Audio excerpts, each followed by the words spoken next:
Friends, मैं channel का introduction देना ही भूल जाती हूँ, सीधा स्टोरी स्टार्ट कर देती हूँ, इसलिए थोड़ा इंट्रोडक्शन कर लेते हैं। Hello friends, welcome to story की दुनिया चैनल आ रहे हैं। हमारा story reborn in villainess body, chapter 171। कितना दर्द सहा होगा। तभी उसके फोन पर अरहान का कॉल आया तो उसने तुरंत फोन पिक कर लिया तो उधर से आवाज आई, अम्यांश को कहाँ रखा है तुमने? कितने दिनों से उसके साथ कांटेक्ट नहीं हो पाया है।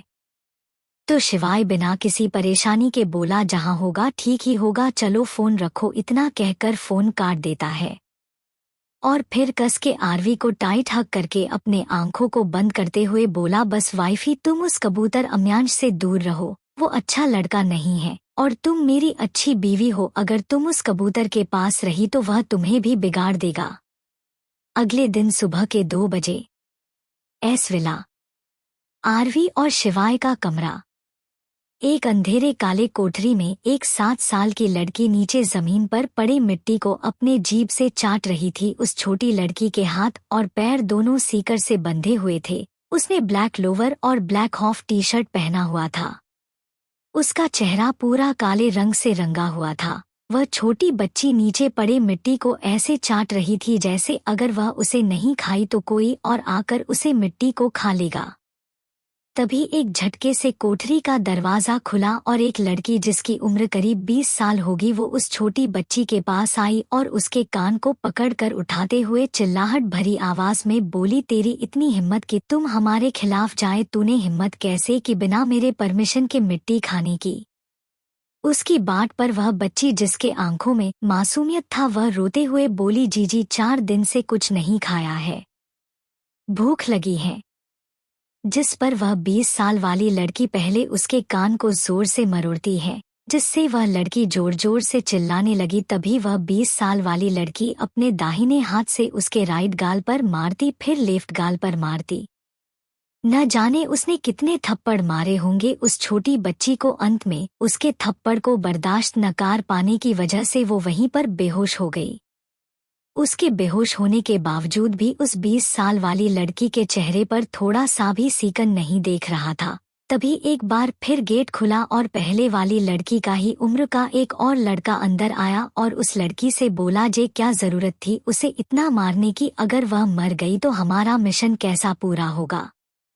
इतना बोलकर वो हंसते हुए नीचे घुटनों के बल बैठकर उस छोटी बच्ची के बाजू पर एक बड़ा इंजेक्शन घुसा देता है। इंजेक्शन के घुसाते ही वह छोटी लड़की तुरंत दर्द भरी आवाज में रोते हुए उठ जाती है और अपने सामने उस लड़के को देखकर वह सहम जाती है। तो वो 20 साल वाली लड़की बोली, जिसपे वह छोटी लड़की डर के मारे हाँ मैं मुंडी हिला देती है। जिस पर वह लड़का खतरनाक हंसी हंसते हुए बोला, अभी तो यह बस शुरुआत है जानम, देखो धीरे धीरे तुम्हारे साथ क्या होता है। तभी वह 20 साल वाली लड़की एक और बड़ा इंजेक्शन उसके हाथ में दे देती है। इतने बड़े इंजेक्शन को देखकर वह छोटी लड़की रोते हुए बोली, प्लीज नहीं, नहीं डालो, बहुत दर्द होता है। तो 20 साल वाली लड़की उसके बालों को पकड़कर उसके दूसरे हाथ को उसे लड़के के सामने कर देती है। तो वह लड़का बिना किसी वार्निंग के बड़े ही बेरहम तरीके से उस इंजेक्शन को बच्ची के हाथ में घुसा देता है जिसके कारण वह छोटी बच्ची के मुंह से जोरदार चीख निकल जाती है।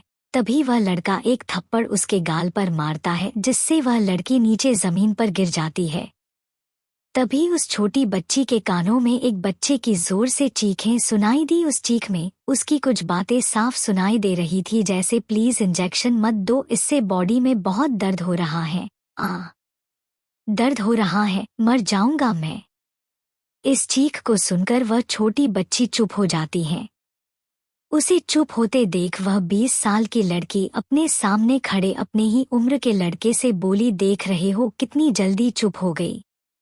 तो वह लड़का उस काल कोठरी के सामने एक और कॉल कोठरी को देखते हुए बोला, क्योंकि इसी की तरह एक और है जो इस दर्द को बर्दाश्त कर रहा है। तभी 20 साल की लड़की छोटी बच्ची की तरफ देखते हुए बोली, देखते हैं इन दोनों में पहले कौन हार मानता है। वही वह छोटी लड़की इतनी दर्द भरी आवाज सुनकर डर के मारे अंदर तक कांप रही थी और अपने धीमे मगर कंपन भरी आवाज में बोली, उसे छोड़ दो, उसे छोड़ दो। तभी एक झटके से शिवाय के कानों में आरवी की दर्द भरी आवाज गई, छोड़ दो उसे, छोड़ दो, प्लीज छोड़ दो। वह यह सब बातें बहुत ही दर्द भरी आवाज में कह रही थी।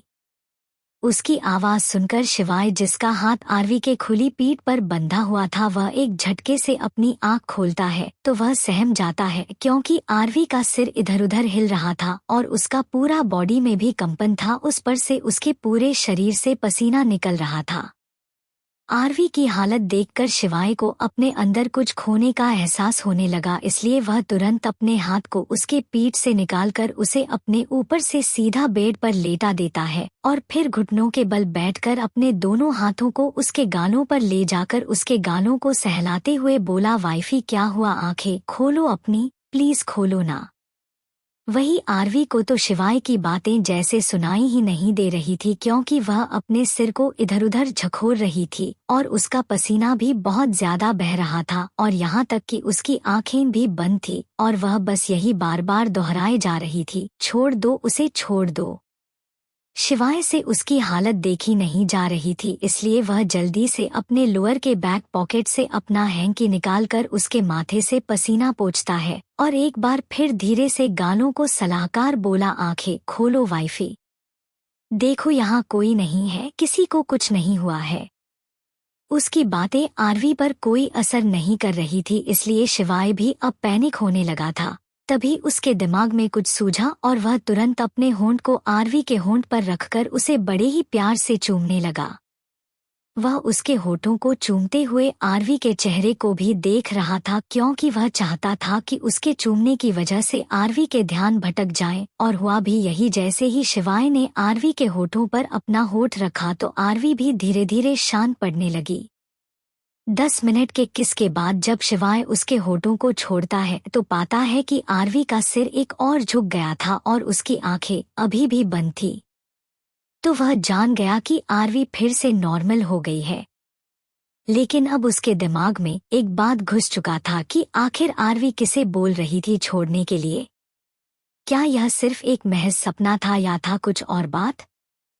लेकिन वह तुरंत इस ख्याल को झटक कर आरवी के चेहरे को देखता है, जो कि अभी भी मुरझाया सा था, और फिर उसके हाथ को देखता है जिस पर अभी भी पसीना था, इसलिए वह अपने हैंकी से पहले आरवी के हाथों को पोंछता है और फिर उसे हल्का सा मोड़कर उसके पीठ को अपने हैंकी से पोंछने लगता है। वो बड़े ही ध्यान से उसके पीठ को पोंछ रहा था। तभी उसका ध्यान पीठ पर पड़े कुछ जख्मों पर गया, जो कि काफी पुराना था और भर भी चुका था, लेकिन फिर भी उसके थोड़े थोड़े दाग रह गए थे, जिसे उसने पहले नहीं नोटिस किया था, लेकिन अब उसने नोटिस कर लिया। इसलिए वह उन जख्मों पर हाथ फेरते हुए बोला, ये जख्म बताता है कि तुमने क्या क्या सहा होगा वाइफी। आखिर तुमने इतने साल अकेले में कैसे बिताए होंगे। इतना बोलकर वह कुछ देर तक उसके पीठ पर हाथ फेरते रहा, फिर अचानक से आरवी के ऊपर चादर डाल के बेड से उतर जाता है और फिर क्लोजेट में जाकर अपना कपड़ा बदलकर वहां से निकल गया। चैप्टर 72 सार्विका राजवीर खन्ना। सुबह के 10 बजे आरवी और उसके दोस्त कॉलेज में क्लास अटेंड कर रहे थे। वहां पर अभी आरुषि और ऋषित नहीं थे। तभी आरवी का फोन बजा तो वो एक नज़र सामने अपने प्रोफेसर को देखती हैं, जो क्लास ले रहे थे, और फिर वह फोन कॉल को इग्नोर कर देती है। तभी उसके फोन पर मैसेज आया, जिसे वह चेक करती है तो उसमें लिखा हुआ था, अनु वो लड़की बहुत पैनिक कर रही है, जल्दी आ। इस मैसेज को देखकर आरवी तुरंत जाने को होती है। तभी उसके बगल में बैठी सिया बोलती है, बार बार कॉलेज बीच में छोड़कर जाना मुश्किल है, क्योंकि किसी को हमारे बारे में पता चल जाएगा कि हम कौन हैं। उसके बोलने की वजह से आरवी चुपचाप क्लास खत्म होने का इंतजार करती है। जैसे ही क्लास खत्म होता है, आरवी तुरंत अपने बैग उठाकर कॉलेज से बाहर निकल जाती है। लगभग आधे घंटे बाद उसका कार मुंबई शहर से दूर एक बंगलो के पास आकर रुकता है। उस बंगलो के ऊपर एसआर विला लिखा हुआ था। वहां पर कार पहुंचते ही आरवी जल्दी से कार से उतरी और दौड़ते हुए विला के अंदर जाती है। वह जैसे ही अंदर गई, वहां पर आरुषि उसका इंतजार कर रही थी।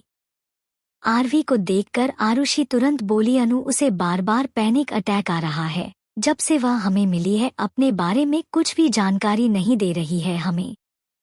उसकी बात पर आरवी भागते हुए सीढ़ियों के ऊपर चलने लगी। वो सीधा सेकंड फ्लोर पर एक कमरे में गई तो वहां लगभग 24-25 साल की एक लड़की बेड पर खुद में सिमट कर अजीब अजीब हरकतें कर रही थी। कभी वह अपने बाल नोचती तो कभी वह अपने कपड़े जो कि उसने पहना था उसे फाड़ने की कोशिश करती। उसके इस तरह हरकत करने की वजह से आरवी भी थोड़ा हैरान रह गई, लेकिन वह जानती थी कि यह लड़की जब से उसे मिली थी तब से ऐसे ही हरकतें कर रही थी। वह ना कुछ बोल रही थी, ना कुछ खा रही थी, ना कुछ पी रही थी, लेकिन वह पागल नहीं थी क्योंकि आरवी ने उसे चेक किया था। वह ये सारी हरकतें सिर्फ डर की वजह से कर रही थी। तभी आरवी आरुषि से बोली, इंजेक्शन कहाँ है?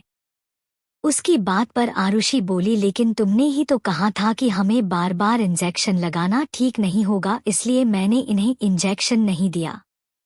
जिस पर आरवी बोली, अगर हम इस इंजेक्शन नहीं देंगे तो इसकी सिचुएशन और ज्यादा बिगड़ जाएगी और फिर हम इसके बारे में कुछ भी जानकारी नहीं हासिल कर पाएंगे। उसके इतना कहते ही आरुषि दौड़कर उस रूम के कबर्ड में गई और एक बॉक्स में से इंजेक्शन निकाल कर लाकर आरवी के हाथ में देती है।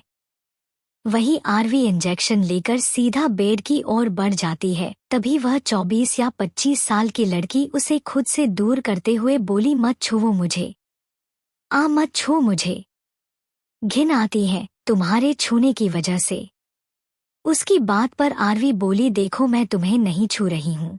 तो वह लड़की बोली, तो ये फिर? और वो उसके इंजेक्शन की ओर इशारा करते हुए बोली, यह क्या है? फिर आगे बोली, मुझे पता है यह एक इंजेक्शन है, इसे वह घिनौना आदमी भी मुझे देता था। उसकी बात पर आरवी बेड पर बैठते हुए बोली, कौन घिनौना आदमी? क्या नाम था उसका?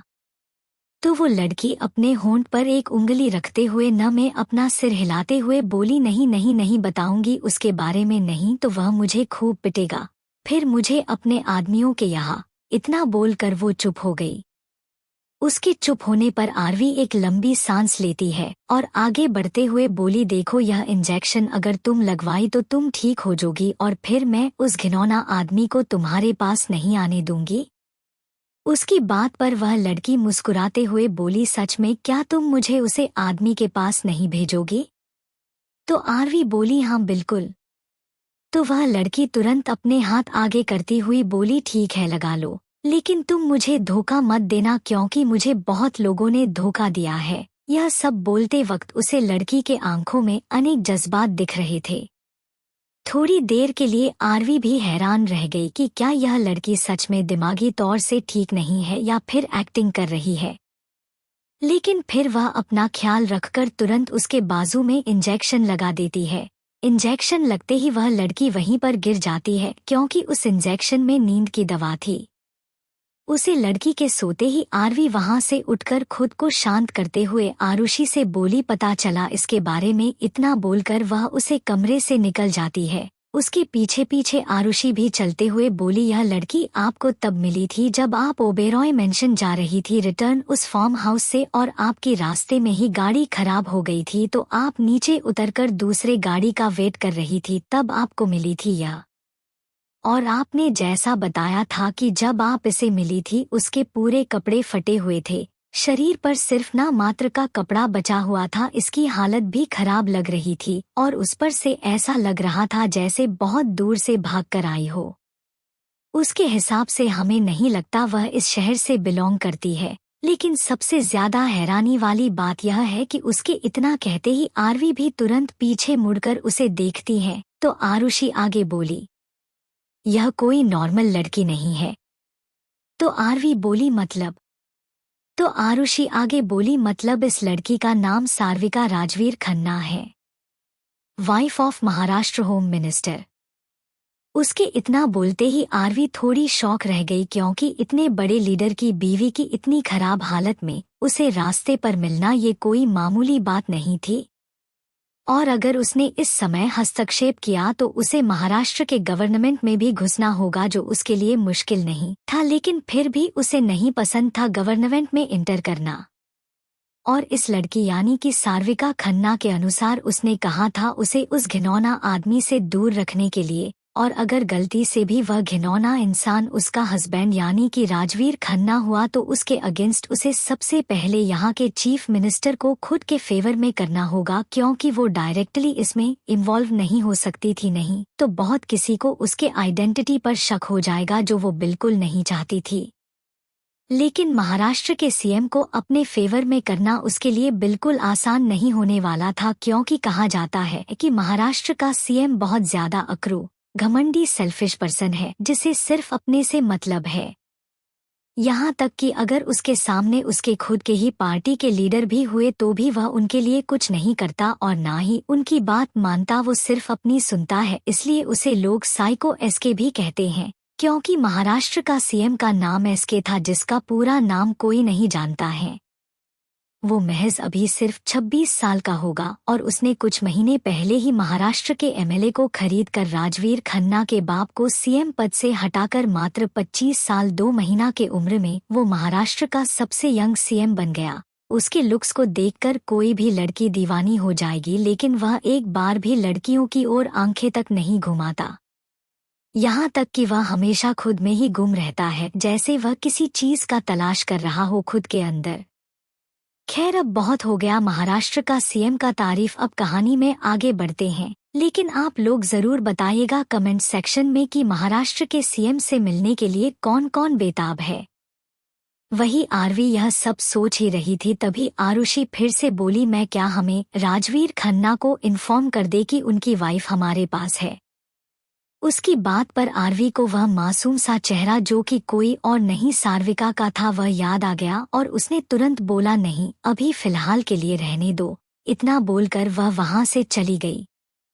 SR company. एक प्राइवेट कमरे में राजवीर खन्ना उर्फ आरके और शिवाय राजपूत उर्फ एसआर आमने सामने बैठे थे। जहां एसआर के चेहरे पर मास्क था, वही आरके बिना मास्क के भी काफी हैंडसम लग रहा था। तभी आरके अपने नर्म लहजे में बोला, एसआर, अगर आप हमारी मदद करेंगे तो आपको कभी फ्यूचर में महाराष्ट्र में कोई भी बिजनेस करने में प्रॉब्लम नहीं होगा, यह हमारी गारंटी होगा। उसकी बात पर एसआर बोला, मुझे ऐसे भी कोई दिक्कत नहीं है। उसकी बात पर राजवीर खन्ना का फेस काला पड़ गया, लेकिन उसने तुरंत बोला, सोच लीजिए, अगर हम आपके अगेंस्ट हो गए तो आपका बिजनेस का क्या होगा।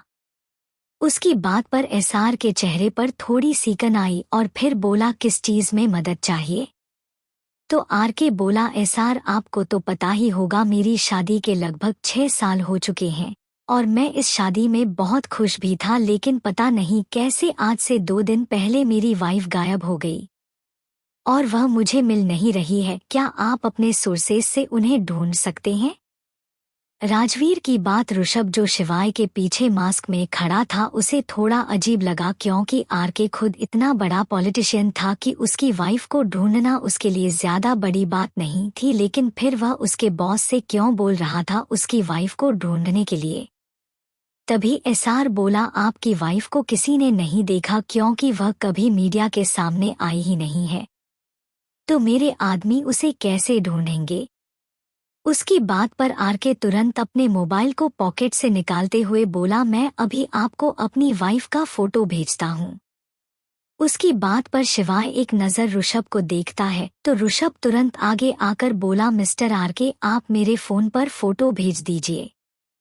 तो आरके हाँ में सिर हिलाकर फोटो को ऋषभ के मोबाइल पर भेज देता है। वही एसआर का ध्यान तो आरके के कपकपाती हाथों पर था, जो कि फोन चलाते वक्त भी कपकपा रहा था।